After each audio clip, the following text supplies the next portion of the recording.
Hey guys, we're out here actually doing a roof install in Anna today. What we originally got called out for was a leaky spigot, so they needed a plumber to come out here. This was actually starting to leak on the inside and start to rot this siding out. So originally when we came out, we were just looking at this plumbing leak, saw this bad siding. Then of course you looked at this back section of the house and noticed that the rest of the siding would not be able to be matched or repaired.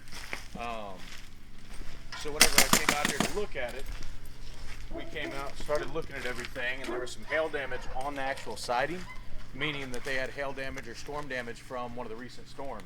So we looked up on the maps, found out that there was recent storm damage. This right here, of course, was from their dogs.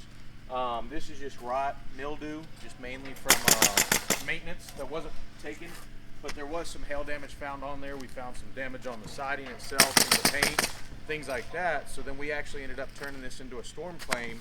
Not because the water leaked, but mainly just because when we came out here, saw this damage, we found hail damage on the back siding. So then we called their insurance company, let them know about the roof, the siding, and some of the other damages we needed. And then now we got the customer taken care of, got a new roof put on. Now we're gonna do the siding after the roof's completed. And then of course, start knocking everything else out that happens during a storm claim.